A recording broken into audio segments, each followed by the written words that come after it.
చేయను. ప్రేక్షకులందరికీ శుభాకాంక్షలు. మనం ఏప్రిల్ నెల మాస ఫలితాలు చెప్పుకుంటాము. ఇప్పుడు శుక్లాం భరధరం విష్ణుం శశివర్ణం చతుర్భుజం ప్రసన్నవదనం ధ్యాయేత్ సర్వవిఘ్నోపశాంతయే అగజా ఆనన పద్మార్కం గజానన మహర్నిశం అనేకదంతం భక్తానాం ఏకదంతముపాస్మహే ఏకదంతముపాస్మహే.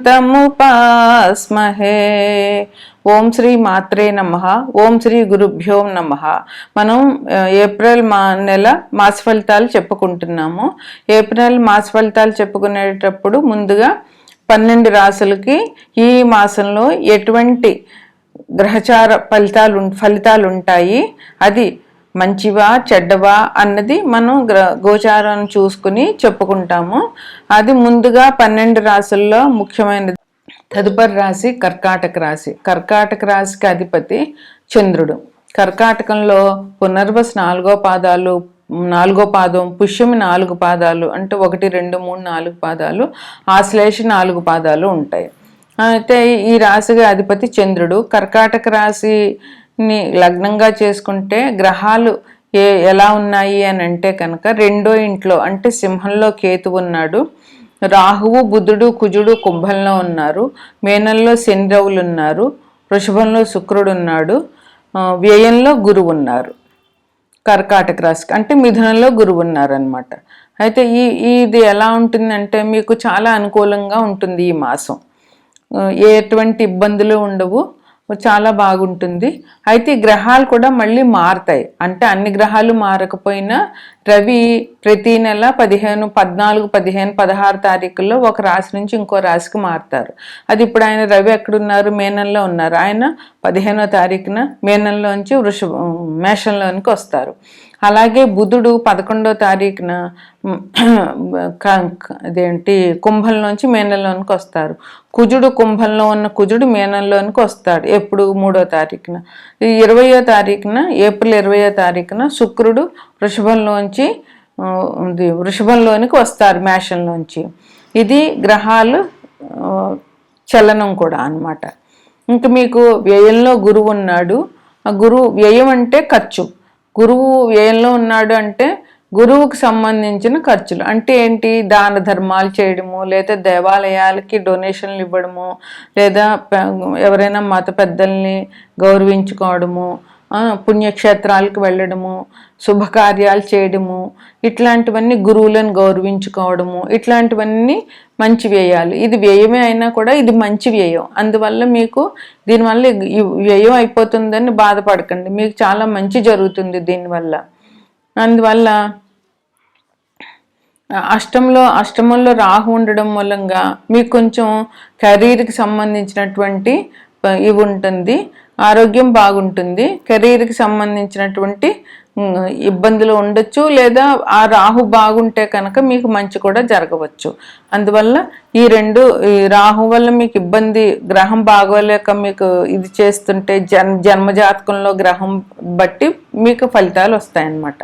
ఇంకా ఈ నెల మాసాలు ఈ మాసంలో చెప్పుకోవాలని అంటే అన్ని రంగాల వారికి బాగుంది. ఉద్యోగం, వ్యాపారం, వృత్తి, కాంట్రాక్ట్లు, ఏం చేసినా కూడా వృత్తి వ్యాపారాలు, సొంత వృత్తులు చేసుకోవడం, పౌరోహిత్యం, టీచర్సు, ఇట్లా ఏ రాశి వారికైనా ఏ రంగంలో వారికైనా కూడా చాలా బాగుంది, ఎటువంటి ఇబ్బందులు లేవు. అలాగే మీరు నూతన కార్యాలు చేస్తారు, కొత్త పనులు మొదలు పెట్టడము అట్లాంటివి చేస్తారనమాట. ఇంకా వృత్తి వ్యాపారాలు చేసుకునే వాళ్ళందరికీ కూడా అనుకూలంగా చాలా ఉంది. ఆదాయం బాగుంటుంది, ఆరోగ్యం బాగుంటుంది. ఇంక ఈ 2 బాగుంటే అంతా బాగున్నట్టే. ఆరోగ్యం బాగోలేకపోతేనే ఇబ్బందులు అవుతాయి, కానీ ఆరోగ్యం బాగుంటుంది, కుటుంబంలో ఎవరికి ఇబ్బందులు ఉండవు. ఏవో చిన్న చిన్నవి ఈ ఎండాకాలం కనుక చిన్న చిన్నవి ఇబ్బందులు వచ్చినా కూడా అవేం పెద్ద బాధ పెట్టేవిగా ఉండవు. అలాగే ధనం కూడా మీరు ఏ రంగం నుంచి ధనం ఆశిస్తున్నారో అన్ని రకాలుగా ఒక్కొక్కరికి 2-3 వ్యాపారాలు ఉంటాయి. ఇప్పుడు ఒక్కొక్కరికి 2-3 రకాల ఆదాయ మార్గాలు పెట్టుకుంటున్నారు. ఈ సమాజంలో బతకాలంటే అది తప్పదు. అందువల్ల ఎలాగ ఆదాయం పెట్టుకున్నా కూడా మీకు బాగానే వస్తుంది. ఇంక మీకు ఏంటంటే మంచి ధైర్యంగా ఉంటారు. ఇబ్బందులు వచ్చినా కూడా వాటిని ధైర్యంగా ఎదుర్కోవాలి అనేటటువంటిది మీ నేచర్ కనుక మీకు ఆ పరాక్రమం తగ్గదు. వచ్చిన సమస్యల్ని మీరు దూదిపింజల్లాగా ఎదుర్కోగలిగే శక్తి మీకు ఇస్తాడు భగవంతుడు. అట్లాగే మీరు అందరితో మంచిగా ఉంటారు కనుక బంధుమిత్రులతో సహకారం బాగుంటుంది. ఎందుకంటే నోరు మంచిదైతే ఊరు మంచిదవుతుంది అంటారు. అలాగే మీరు మంచిగా మాట్లాడడం మూలంగా మిమ్మల్ని అందరూ గౌరవించడము, మిమ్మల్ని అందరూ అభిమానించడం చేస్తారు. మీ సంతానం కూడా మీతో చక్కగా ఉంటుంది. ఎటువంటి ఇబ్బందులు లేకుండా వాళ్ళు మీకు ఎదురు చెప్పడం, వాళ్ళు చదువుకోకపోవడం అలాంటివి చేయకుండా మీ అందరూ చాలా ప్రేమగా ఉంటారు. మీరు చెప్పిన మాట వింటారు. వాళ్ళ వల్ల మీ పరువు నిలబడుతుంది. అలాగే మీ వల్ల వాళ్ళకి మంచి జరిగి వాళ్ళు కూడా సంతోషంగా చదవగలుగుతారు. తల్లిదండ్రులు బాగా ప్రేమగా చూసుకుంటే పిల్లలు చక్కగా వాళ్ళ పని వాళ్ళు చేయగలుగుతారు. ఇంకా భార్యాభర్తలు ఇద్దరి మధ్య కూడా అన్యోన్యత అనేటటువంటిది బాగానే ఉంటుంది. ఎటువంటి ఇబ్బందులు ఉండవు. చిన్న చిన్న సమస్యలు ఏమొచ్చినా కూడా ఇంట్లో పెద్ద గొడవలు జరగకుండా ఇద్దరికి బాగుంటుంది. ఇంకా వివాహ యోగం కూడా బాగా ఉంది. ఎవరికైతే పెళ్లి కావట్లేదో వాళ్ళు ఇప్పుడు ప్రయత్నాలు చేయడం మూలంగా వివాహం అనేటటువంటిది తప్పకుండా జరుగుతుంది. ఇంకా భాగస్వామ్యంతో మంచి అవగాహన ఉంటుంది. అదే మీ భర్త అయితే భార్యతోటి, భార్య అయితే భర్తతోటి మీకు మంచి అవగాహన అనేటటువంటిది ఉంటుంది. ఈ నెలలో ఏప్రిల్ 2వ తారీఖున హనుమత్ జయంతి. తెలంగాణలో అందరూ హనుమత్ జయంతి ఏప్రిల్ 2ని చేస్తారు కనుక ఈ సందర్భాన్ని పురస్కరించుకొని మీరు హనుమంతుడి టెంపుల్కి వెళ్ళండి, ఆయన్ని పూజ చేసుకోండి. ఇంకా అక్షయ తృతీయ ఏప్రిల్ 20వ తారీఖున అక్షయ తృతీయ పండుగ ఉంది. అక్షయ తృతీయ పండుగ అంటే లక్ష్మీనారాయణ స్వామికి, యాదగిరిగుట్ట నరసింహస్వామికి గంధపు లేపన చేస్తారు. అందువల్ల అది కూడా చాలా విశేషమైన పండుగ. మీకు శక్తి కొలది అక్కడికి వెళ్ళగలిగితే అక్కడికి వెళ్ళండి, లేదంటే దగ్గరలో ఉన్న ఏ దేవాలయానికన్నా వెళ్ళండి అక్షయ తృతీయ రోజుని. ఇంకొకటి ఏంటంటే ఈ కాలభైరవాష్టకం ప్రతిరోజు చదవండి, హనుమంతుణ్ణి ప్రతిరోజు దర్శనం చేసుకోండి. ఇది ఈ రాశి వారికి శుభాశుభ ఫలితాలు. తదుపరి రాశి కుంభరాశి. కుంభరాశికి అధిపతి శని భగవానుడు. కుంభరాశిలో ఏమేమి ఉంటాయంటే ధనిష్ట 3-4 పాదాలు, శతభిషం 4 పాదాలు, పూర్వభాద్ర 1-2-3 పాదాలు ఉంటాయి. వీరికి ఈ కుంభరాశికి అధిపతి శని భగవానుడు.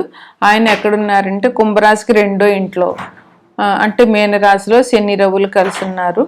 3వ ఇంట్లో అంటే మేషంలో శుక్రుడు ఉన్నాడు. 5వ ఇంట్లో గురువు ఉన్నారు. 7వ ఇంట్లో కేతువు ఉన్నారు.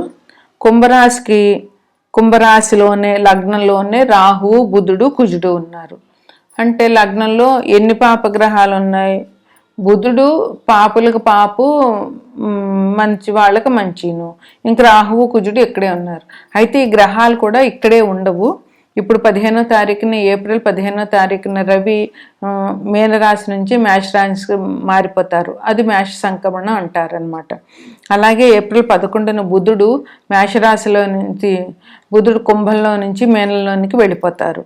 అలాగే ఏప్రిల్ 3వ తారీఖున కుజుడు కుంభంలో నుండి మీనంలోనికి వెళ్తారు. కుంభంలో నుండి మీనంలోనికి కుజుడు వెళ్ళడం మూలంగా కొంచెం ఇప్పుడు యుద్ధం జరుగుతుంది కదా, ఉధృతి తగ్గే అవకాశం ఉందని కొంతమంది జ్యోతిష్కులు చెప్పారు. అందువల్ల ఈ యుద్ధం మనం అందరం కూడా ఈ యుద్ధం ఎప్పటికైనా తగ్గిపోవాలని, అక్కడ ప్రజలందరూ సుఖశాంతులతో ఉండాలని ప్రార్థిద్దాము. మనందరం కలిసి జనం అందరూ ఒక్కళ్ళ ప్రార్థన కంటే 10 మంది ప్రార్థన, ఏదైనా ఐకమత్యం మనకు తెలుసు కదా, ఐకమత్యమే బలం అనేటటువంటిది మన ఇండియాలో ఉన్న నానుడది.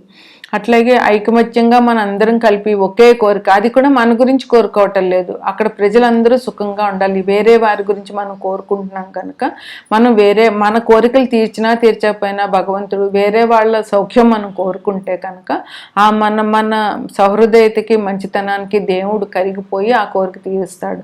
అందువల్ల మనందరం కూడా ఆ యుద్ధం తగ్గిపోవాలని, అక్కడ ప్రజలందరూ సుఖశాంతులతో ఉండాలని ఆ భగవంతుడిని ప్రార్థిద్దాము. అయితే ఇప్పుడు ఈ రాశి వారికి, కుంభరాశి వారికి ఎలా ఉంటుంది అంటే అనుకూలంగానే ఉంటుందని చెప్పవచ్చు. ఏప్రిల్ 20వ తారీఖున శుక్రుడు మేషంలోంచి వృషభంలోనికి వెళ్తారు. ఇది ఈ ఏప్రిల్ మాసంలో గ్రహాల చలనం అన్నమాట. ఇంకా రవి, బుధుడు, శుక్రుడు మారడం వల్ల ఈ రాశి వాళ్ళకి మంచి జరుగుతుంది. వీళ్ళ ఉద్యోగంలో ఉన్న వాళ్ళకి అధికారుల ప్రశంసలు దొరుకుతాయి. అంటే అధికారులు మీ పనితనాన్ని మెచ్చుకోవడము, మిమ్మల్ని గుర్తించడము, అది చాలు. అధికారులు మనం గుర్తించారంటే అబ్బా పలానా వ్యక్తి బాగా చేస్తాడు అని మన అధికారి మన పైబాస్ అంటే మనకి ఇంకా అంతకంటే సంతోషం ఏముంటుంది. అట్లాంటి గుర్తింపు, ప్రశంసలు మీకు దొరుకుతాయి. ఇంకా మీరు దేన్ని విషయాన్ని వాగ్వాదం పెంచకండి. ఎవరైనా వాదించుతుంటే మీరు కట్ చేయడం నేర్చుకోండి. దాన్ని లాగి పెంచి అలా వాగ్వాదాలు పెంచుకోవడం వల్ల మీకు ఇబ్బందులు వచ్చే అవకాశం ఉంది ఈ మాసంలోనూ. వృత్తి ఉద్యోగాల్లో కొంచెం ఇబ్బందులు, చిన్న ఇబ్బందులు అయితే ఉన్నాయి. అది ఉంటాయి, కానీ వాటిని మీరు దాటేయగలుగుతారనమాట. అది ఇబ్బందులు అనేటువంటి ఉన్నా కూడా వాటిని మీరు చాకచక్యంగా గెలవగలుగుతారు. ఔషధం సేవ ఉంటుంది, చిన్నగా తప్పదు. కొంచెం ఈ మాసం కూడా గ్రీష్మ ఋతువులాగా ఉంటుంది. ఈ ఎండలు గ్రీష్మ ఋతువు ఇప్పుడే రాకపోయినా మనకేంటంటే వసంత ఋతువులోనే గ్రీష్మ ఋతువు ఎండలు ఉంటున్నాయి. అందువల్ల చిన్న అనారోగ్యాలు జరుగుతాయి. దానికి పెద్ద బాధపడవలసిన పని లేదు. అది చిన్న ఔషధ సేవ అనేటటువంటి తప్పకుండా ఉంటుంది. ఇంకా ఆధ్యాత్మిక కార్యక్రమాలు మీరు బాగా చేస్తారు. దానివల్ల మీకు మంచి జరుగుతుంది అనమాట. ఏ రకమైన దేవుడికి సంబంధించిందైనా పెద్దవాళ్ళని గురువులు గౌరవించడము, పెద్దవాళ్ళకి ఏ వృద్ధాశ్రమాల్లో ఏమైనా ఇవ్వడం, ఇలాంటివన్నీ కూడా మంచి కార్యాలే. అందువల్ల మీకు మంచి జరుగుతుంది. మీరు ఇంకా ఎక్కడికైనా, ఇప్పుడు అందరికీ కూడా సెలవులు ఉంటాయి. ఇప్పుడు అందరూ కూడా తిరుపతి, శ్రీశైలం ఇట్లా ఏదో తీర్థయాత్రలు చేయడం జరుగుతుంది. దానివల్ల కూడా మనం భగవంతుని దర్శించుకుంటాం కనుక మంచి జరుగుతుంది అన్నమాట. మీరు ఎప్పుడో మర్చిపోయినటువంటి పెట్టుబడుల మూలంగా డబ్బులు మీకు ఇప్పుడు రావడం మొదలవుతాయి. అది ఎక్కడైనా ఒకవేళ మీరు మర్చిపోయి ఉంటే ఒక్కసారి చూసుకోండి. దానివల్ల మీకు డబ్బులు ఇప్పుడు వస్తాయి. మీకున్నటువంటి సమస్యలన్నిటికీ కూడా పరిష్కారం మీరు చేయగలుగుతారు. అట్లాగే దైవబలం మీకు చాలా బాగుంది. అందువల్ల మీకు ఇబ్బంది లేవు. ఆ దైవాన్ని ఇంకా ఎక్కువగా పూజించండి. సర్క్యులేషన్ వ్యాపారం ఉన్న వాళ్ళకి కూడా బాగుంటుంది. వాహనాలు పాత వాహనాలు అమ్మి కొత్త వాహనాలు కొనుక్కోవడం చేస్తారు మీరు. ఉద్యోగులకు ప్రమోషన్తో కూడినటువంటి బదిలీలు, అంటే మీకు ప్రమోషన్ ఇచ్చి వేరే చోటకి బదిలీ చేస్తారు. దానివల్ల కూడా మీకు చాలా మంచి జరుగుతుంది అన్నమాట. ఉద్యోగులకు ప్రమోషన్ రావడం కంటే ఆనందం ఇంకేముంటుంది. అలా బంధుమిత్రులందరినీ మీరు కలుస్తారు, వాళ్ళతో సంతోషంగా ఉంటారు. అంటే శుభమూలక ధన వ్యయం ఉంటుంది. అంటే ఇది ఇందాక చెప్పాను కదా, ఆధ్యాత్మిక కార్యక్రమాల్లోనూ లేదంటే ఏదైనా శుభకార్యాలు చేయడము, లేదా డొనేషన్లు ఇవ్వడము, లేదా 10 మందికి అన్నదానం చేయడము, వస్త్రదానం చేయడము, గురువులను పూజించడము, వృద్ధుల్ని ఆదరించడము, ఇలాంటివన్నీ కూడా శుభకార్యాలే. ఇలాంటి వాటికి ధనం ఖర్చు అవుతుంది మరి, కానీ ఆ ధన వ్యయం చాలా మంచిది. అలాగే ఇక్కడ ఏప్రిల్ 2వ తారీఖుని హనుమత్ జయంతి, అందువల్ల ఆ రోజు హనుమంతుని పూజించడము. ఏప్రిల్ 20వ తారీఖునేమో అక్షయ తృతీయ పండుగ. ఆ రోజు ఈయన యాదగిరి నరసింహస్వామికి గంధంతో లేపనం చేస్తారు. అందువల్ల అది ఆయన్ని దర్శించడము, హనుమంతుని దర్శించడము చాలా మంచిది. ఇంకొకటి ఏంటంటే అన్ని రాశుల వారికి కూడా కాలభైరవాష్టకం పఠించడము ప్లస్ హనుమంతుడిని దర్శించడము ఈ సంవత్సరం అంతా చేయవలసినటువంటి పని. హనుమంతుని ప్రతిరోజు హనుమంతుడి గుడికి వెళ్ళలేకపోయినా కనీసం మంగళవారం, శనివారం అయినా ఆయన దర్శనం చేసుకోండి. ఇవి ఈ రాశి వారికి శుభాశుభ ఫలితాలు.